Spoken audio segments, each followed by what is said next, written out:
Class 9th. Now we will start our book Beehives. Beehives में हम pros section में chapter number 8 पढ़ेंगे. Reach for the top यानी शिखर पर पहुंचना.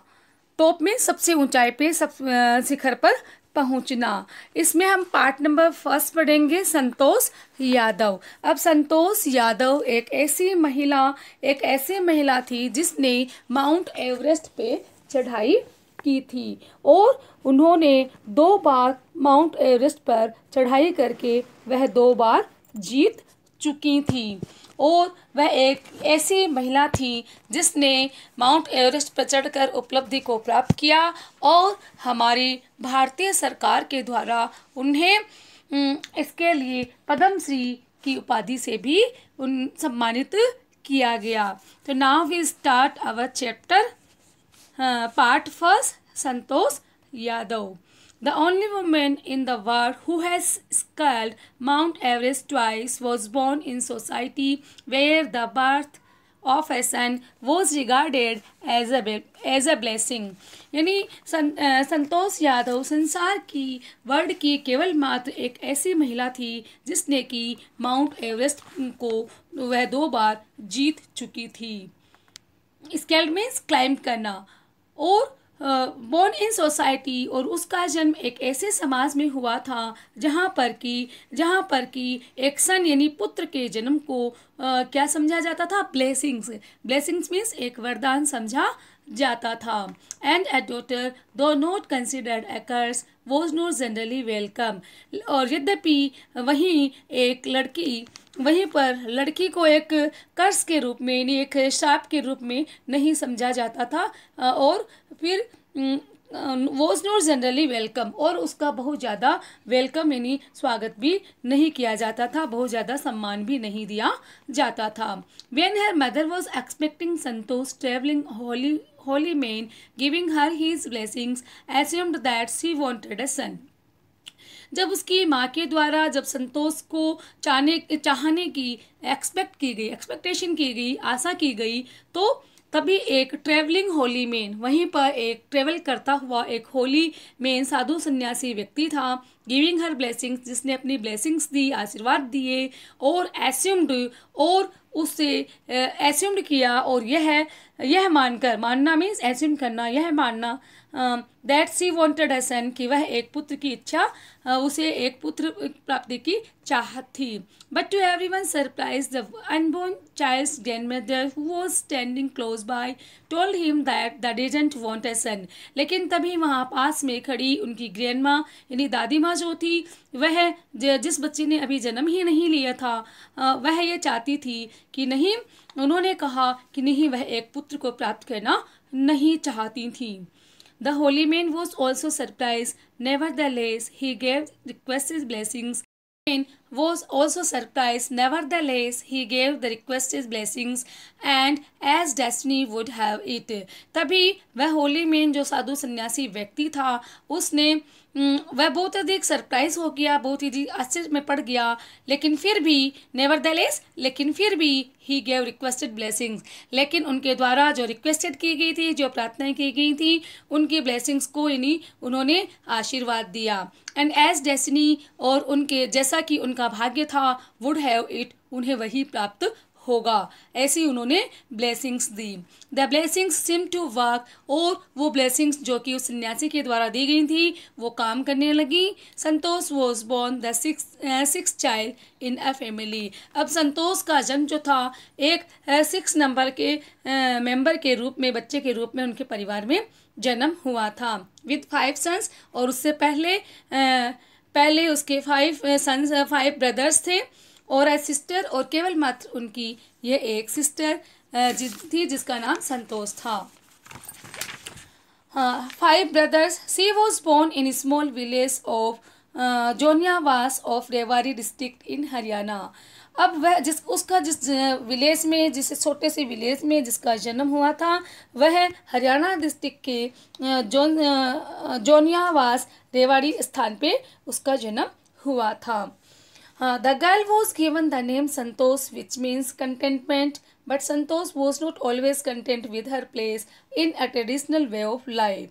अब क्या था, वह गर्ल जिसका नाम संतोष था, वह अपने आप से पूर्ण रूप से, which means contentment, content means पूर्ण रूप से सेटिस्फाई होना, पूर्ण रूप से संतुष्ट होना, जिससे वह पूर्ण रूप से संतुष्ट थी. But Santosh was not always content with her place in a traditional way of life. लेकिन ट्रेडिशनल वे, एक परंपरागत रूप से उसके जीवन के अंदर जो परंपराएं रीति रिवाज थी, उससे वह पूर्ण रूप से हमेशा संतुष्ट नहीं थी. ही begin living life on her on terms from the start. तो फिर क्या था, ही बिगेन लिविंग लाइफ, उसने अपने जीवन को जीना स्वयं ही के तरीके से, ऑन टर्म्स में अपने स्वयं के तरीके से जीना प्रारंभ किया. Where other girls wore traditional Indian dresses, Santosh preferred shorts. वहीं पर अन्य दूसरी गर्ल्स जो थी वो ट्रेडिशनल इंडियन ड्रेसेस को पहनना पसंद करती थी. संतोष प्रेफर्ड शॉर्ट्स. वहीं संतोष जो है स्कर्ट्स, छोटी स्कर्ट्स को पसंद करती थी. प्रेफर्ड माने लाइक करना, पसंद करना. Looking back she says now, और पीछे देखते हुए सी सेज नाउ, नाउ मानो वह अब कहती हूँ, फ्रॉम द वेरी बिगनिंग, कि प्रारंभ से ही, I was quite determined that if I choose a correct and a rational path, the others round me had to change not me. तो उसी ने तभी पीछे मुड़ते हुए मानो वह ये कहती हूँ कि उसने प्रारंभ से ही डिटरमाइंड किया था, वह पूर्ण रूप से वह दृढ़ निश्चय थी कि if I choose a correct, यदि वह सही रास्ते को चूज करती हैं, चुनती हैं, एंड अ रेशनल पाथ, और एक विवेकपूर्ण रास्ते को चुनती हैं, others around me had to change not me, तो उसके चारों ओर, अराउंड एट मी, उसके चारों ओर कोई भी व्यक्ति होंगे वो उसको चेंज नहीं कर सकते थे. Santosh's parents were affluent landowners who could afford to send their children to the best school, even to the country's capital. अब संतोष के जो पेरेंट्स थे, जो एफ्लुएंट थे, यानी बहुत ही समृद्धशाली थे, लैंड ओनर्स थे, जिनके पास पर्याप्त रूप से कह सकते हैं कि भूभाग और काफ़ी ज़मीन थी, जिनके पास काफ़ी समृद्धशाली व्यक्ति थे. Who could afford to send their children to the best school, और वो अपनी बच्ची को बेस्ट स्कूल में पढ़ाने में अफोर्ड नहीं कर पा रहे थे. Even to the country's capital, यहाँ तक कि कैपिटल न्यू दिल्ली जो कि पास ही में थी, which was quite close by, वो बिल्कुल उनके पास ही था, पास ही में पड़ता था. But in line with the prevailing custom in the family, लेकिन प्रिवेलिंग मीन्स बहुत ही जिसको हम कह सकते हैं प्रचलित परंपरा थी, उनके परिवार की बहुत ही प्रचलित परंपरा थी. Santosh had to make to with the local village school, और अब लास्ट में संतोष को लोकल विलेज के स्कूल में ही जाना पड़ा. So she decided to fight the system in her own quiet way when the right moment arrived. और तब क्या हुआ, उसे अपने स्वयं के सिस्टम से ही उसे क्या करना पड़ा, क्वाइट वे, ऑन क्वाइट वे मैंने स्वयं से शांतिपूर्वक चुपचाप उसे अपने रास्ते को चुनना पड़ा. उसने उससे संघर्ष किया, फाइट किया. when the right moment arrived, और जब सही समय आया तो उसने स्वयं ही संघर्ष करते हुए चुपचाप संघर्ष किया और उसको अपने रास्ते का संघर्ष करते हुए आगे बढ़ी. And the right moment came when he turned 16. At 16 most of the girls in her village used to get married. अब क्या हुआ कि जब लगभग सही समय था, जबकि वह लगभग 16 ईयर्स की हो चुकी थी, और 16 ईयर्स की जब हो जाते थे उसके समाज में, विलेज में, तो उन गर्ल्स की क्या कर दी जाती थी, उनका विवाह कर दिया जाता था, उनको उनकी मैरिड कर दी जाती थी, विवाह कर दिया जाता था. Santosh was also under pursue pressure from her parents to do the same. अब क्या था, संतोष के पेरेंट्स का भी उस पर प्रेशर डाला जाता था, उसे दबाव डाला गया कि वह भी विवाह कर ले. Marriage age early age that she was last thing on her mind. अब क्या था, मैरिज का जो टॉपिक जो था, मैरिज के लेकर के जो बात थी, वो लास्ट थिंग थी उसके लिए, यानी सबसे बहुत ही कम आवश्यक जो है, बहुत ही कम प्रभाव डालती थी उसके दिमाग पे, है ना. She threatened her parents that she wouldn't never marry if she didn't get a proper education. तभी उसने क्या किया, अपने पेरेंट्स को थ्रेटन किया, धमकी दी, और उसने कहा कि वह तब तक विवाह नहीं करेगी जब तक कि उसे प्रॉपर एजुकेशन को प्राप्त नहीं कर लेती है. She left home and got herself enrolled in a school in Delhi. तभी क्या हुआ, एनरोल बने, उसने एडमिशन ले लिया इन ए स्कूल इन दिल्ली के अंदर एक स्कूल में उसने एडमिशन ले लिया. When her parents refuse to pay her education she politely inform them of her help to plan to earn money by working part time to pay her school fees. जो उसके parents के द्वारा उसे refuse कर दिया गया पढ़ाई के लिए, एजुकेशन के लिए पे करने के लिए, यानी उसकी फ़ीस देने के लिए, तो उसने पोलाइटली इन्फॉर्म किया, यानी बड़े ही विनम्रतापूर्वक पोलाइटली उसने अपने पेरेंट्स को इन्फॉर्म किया और अपने प्लान की योजना बताई कि वह मनी को अर्न करेगी, पार्ट टाइम काम करके वह मनी को अर्न करेगी और पे हर स्कूल फीस, और अपने स्कूल की फीस को वह पे कर देगी। हर पेरेंट्स देन एग्रीड टू पे फॉर हर एजुकेशन, तभी उसके माता पिता जो थे उसकी एजुकेशन की शिक्षा को पे करने के लिए वह एग्री हो गए। Wishing always to study a bit more and with her father slowly getting used to her urge for more education. तभी इस प्रकार की पढ़ाई की, स्टडी की इच्छा को चाहते हुए इसके पिताजी भी अब और ज़्यादा तीव्र इच्छा रखने लगे कि वह अपनी एजुकेशन को प्राप्त करे। Santosh pass the high school examinations and went to Jaipur. She joined Maharani college and got a room in Kasturba hostel. Santosh remember Kasturba hostel faced. तभी क्या हुआ कि संतोष ने हाई स्कूल एग्जामिनेशन को पास किया और वह जयपुर चली गई, और फिर वहां पर उसने महारानी कॉलेज में ज्वाइन हुई and got a room in Kasturba hostel, और कस्तूरबा हॉस्टल में उसने एक रूम लिया। संतोष रिमेंबर, तभी संतोष ने रिमेंबर किया, याद किया कि Kasturba hostel face the Aravalli hill, कि कस्तूरबा हॉस्टल में उसने अरावली हिल्स को सामने की तरफ ही उसके पड़ता था, उसने उसको याद किया। I use to watch villagers from my room going up the hill and suddenly vanishing her while. तभी क्या हुआ कि उसने ये याद किया कि विलेजर्स जो थे गांव के, वो क्या करते, गोइंग हिल, वो हिल पे जाया करते थे, और सडनली वैनिसिंग आफ्टर अ वाइल, और थोड़े समय के बाद ही वो गायब हो जाया करते थे। One day I decided to check it out myself. I found nobody except a few mountain trees. तभी एक दिन मैंने क्या हुआ, चेक इट आउट, मैंने इसे पता लगाने का मैंने स्वयं ही कोशिश किया। तभी मैंने पाया कि नोबडी एक्सेप्ट ए फ्यू माउंटेनरीज, माउंटेनरीज जो थे, कुछ ही पर्वतारोही थे, उनके सिवा वहाँ पे कोई भी नहीं था। I asked if I could join them, तभी मैंने कहा कि क्या मैं उसमें सम्मिलित हो सकती हूँ। टू माई प्लेजेंट सरप्राइज, तो मेरे इस प्रकार के प्रसन्नतापूर्वक आश्चर्य को देखकर they answered in affirmative, affirmative मैंने इन ए पॉजिटिव में उन्होंने मुझे आंसर दिया। And motivated me to take to climbing, और उन्होंने मुझे मोटिवेट किया, मुझे इंस्पायर किया क्लाइंब करने के लिए, पर्वतारोहण करने के लिए मुझे उन्होंने मोटिवेट किया। Then there was no looking back for his determined young girl. तभी वह यंग गर्ल जो थी, जिसका नाम संतोष था, वह पूर्ण रूप से डिटरमाइंड थी, दृढ़ निश्चय थी, और उसने पीछे मुड़ करके वापस नहीं देखा। She saved money and enrolled in a course at Uttarkashi Nehru institute of mountaineering. तभी उसने क्या किया, कुछ मनी को सेव किया और एनरोल्ड मैंने उसमें एडमिशन लेना, एंटर करना, और उत्तरकाशी नेहरू इंस्टीट्यूट में उसने एक कोर्स में इससे रिलेटेड कोर्स में उसने दाखिला ले लिया। My college semester in Jaipur to end April but it ended on the 19th of May। मेरे जो सेमेस्टर जो थे, सेमेस्टर मीन्स उसकी जो स्टडी जो थी, उसका स्टडी जो थी वो जयपुर में एंड होनी थी अप्रैल मंथ में, बट वो एंड कब हुई, 19 मई को एंड हुई। And I was suppose to be in Uttarkashi on the 21st, and I was suppose to be in Uttarkashi on the 21st, और मेरे द्वारा ये सपोज किया जा रहा था, कल्पना किया जा रहा था कि लगभग वह 21st तक कंप्लीट हो जाएगा। So I didn't go back home, इसलिए मैं गो बैक होम यानी मैं घर नहीं गई, और इंस्टेड इसके बजाय I headed straight for the training, और मैं सीधे हेडेड स्टेट मैंने सीधे ही मैं ट्रेनिंग पे चली गई। I had to write a letter of apology to my father without whose permission I got my self enrolled in Uttarkashi. तभी क्या हुआ कि I had write a letter apology means क्षमा याचना मांगना टू माई फादर विदाउट, क्योंकि वो उनकी अपने फादर की बिना परमिशन के ही वह ट्रेनिंग में चली गई थी, इसलिए उन्होंने क्षमा याचना पत्र लिखा और उनसे परमिशन मांगी कि एनरोल इन उत्तरकाशी, कि वह उत्तरकाशी में उसने एडमिशन ले लिया है।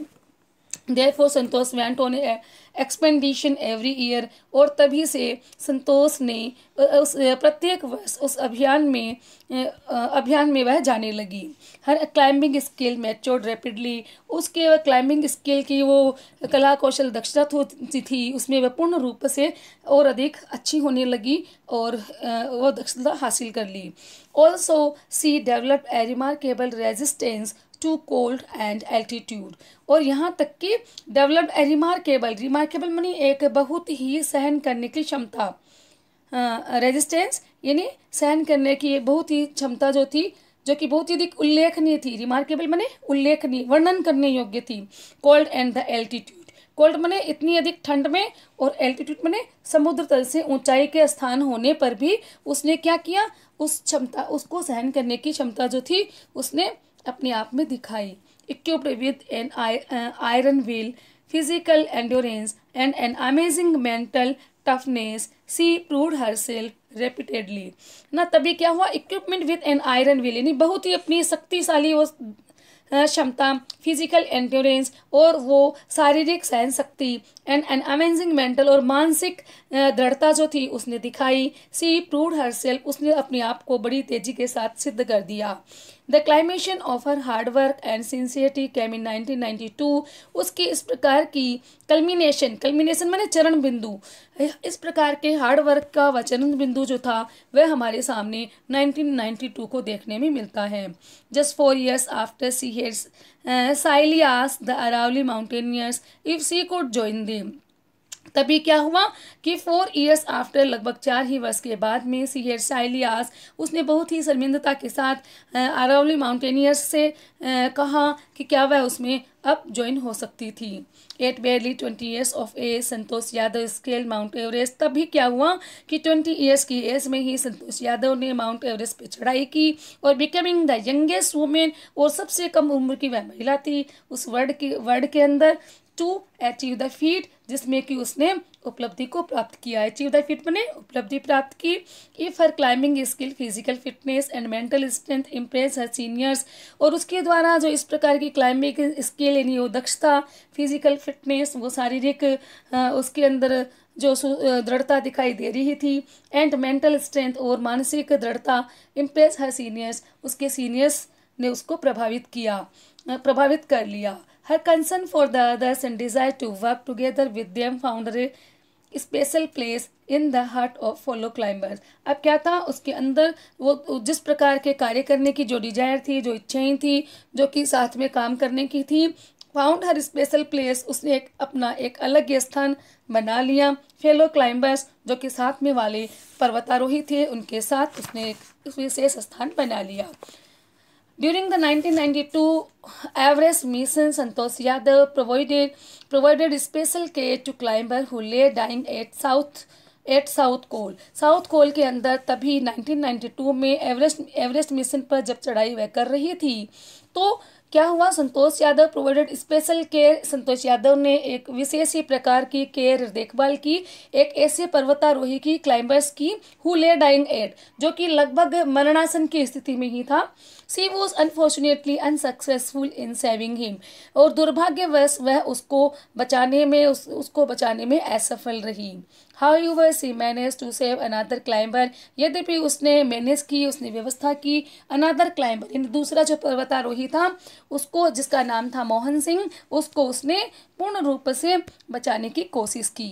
Who would have met with the same fate had she not shared her oxygen with her, यदि वह अपनी ऑक्सीजन को उस मोहन सिंह के साथ भी शेयर नहीं करती तो वह उस क्लाइंबर की भी मृत्यु हो जाती, वही स्थिति उसके साथ भी होती।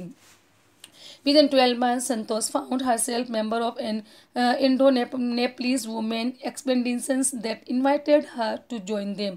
तभी क्या हुआ कि 12 मंथ के अंदर ही अंदर संतोष ने पाया कि इंडो नेपलीज वुमेन एक्सपेडिशन यानी इंडो नेपलीज वुमेन एक्सपेडिशन का एक अभियान था जिसके अंदर उसको शामिल होने के लिए इनवाइट किया गया। She then scaled the second time, और तभी उसने क्या सेकेंड टाइम माउंट एवरेस्ट पे चढ़ाई की। The setting a record as the only women to have scaled the Everest twice. ये केवल मात्र उसी प्रकार का रिकॉर्ड था एक महिला की, उस महिला के रूप में जिसने कि 2 बार माउंट एवरेस्ट पे चढ़ाई की। And securing for herself and India unique place in the annuls of mountaineering. और एक पर्वतारोही के रूप में उसने एनल्स मीन्स इतिहास में एक अपना स्थान बना लिया, स्थान प्राप्त कर लिया। In recognition of her achievement the Indian government bestowed upon her one of the nation's top honours the Padma Shri. और फिर तब इंडियन गवर्नमेंट के द्वारा उन्हें पद्मश्री के सम्मान से, उच्चतम उपाधि से उनको सम्मानित किया गया। Describing her feelings when she was literally on top of the world, Santosh has said। तभी क्या था कि जब वह शाब्दिक रूप से संसार के शिखर पर थी, when she was literally on top of the world, यानी संसार के टॉप यानी सबसे ऊपरी शिखर पर ठीक रूप से थी, तो संतोष said तभी संतोष कहती है it took some time for enormity of the moment to sink in, कि उसे इसको समझने में कुछ समय लगा। सिंक बने यहाँ पे अंडरस्टैंड करने से मतलब है डूबने से नहीं है, कि उसे अंडरस्टैंड करने में और इनॉर्मली और उसे महान क्षण को प्राप्त करने में उसे कुछ समय लगा, सम टाइम लगा। देन आई अनफर्ल्ड द इंडियन ट्रिकोलर, तभी उसने क्या किया अनफर्ल्ड मीन्स मैंने भारतीय तिरंगे को खोला। अनफर्ल्ड मने ओपन करना, खोलना, और ट्रिकोलर मने तिरंगे, तभी उसने तिरंगे को खोला। And hold it held aloft on the roof of the world, और तभी उसने उसको तिरंगे को अपने हाथ में थामे रखा। एलोफ्ट मने थामे रखना, पकड़े रखना, रूफ ऑफ द वर्ल्ड उस विश्व की छत पर। द फीलिंग इज इनक्रेडिबल, और इस प्रकार की फीलिंग जो थी वह बिल्कुल इनक्रेडिबल यानी अवर्णनीय थी, जिसका वर्णन नहीं किया जा सकता था। The Indian flag was flying on the top of the world, और इस प्रकार का यह भारतीय झंडा विश्व के शिखर पर फ्लाइंग कर रहा था, लहरा रहा था। It was truly a spiritual moment, यह वास्तव में एक बहुत ही आत्मिक क्षण था। स्पिरिचुअल माने आध्यात्मिक क्षण था। I felt proud as an Indian, और एक इंडियन के रूप में मैंने बहुत ही अधिक प्राउड महसूस किया। Also prevent environmentalists, Santosh collected and brought down 500 kilograms of the garbage from the Himalayas। अब क्या था, फर्वेंट बने जोशीला पर्यावरणविद, एनवायरमेंट बने पर्यावरणविद होने के एक शक्तिशाली और एक बहुत ही जिसे हम कहेंगे गंभीर भावना के साथ संतोष ने उस 500 किलोग्राम का गार्बेज का जो कचरे का ढेर था वह उसने कलेक्ट किया, हिमालय से वह कलेक्ट किया उसको, और वह उसको अपने साथ नीचे लेकर के आई। तो मैं आशा करती हूँ कि आपको रीच ऑफ द टॉप का यह chapter Santosh Yadav part first आपको अच्छे तरीके से समझ में आ गया होगा। फिर भी अगर आपको कोई प्रॉब्लम रहती है तो आप अपनी प्रॉब्लम को मेरे साथ शेयर कर सकते हैं। Thank you.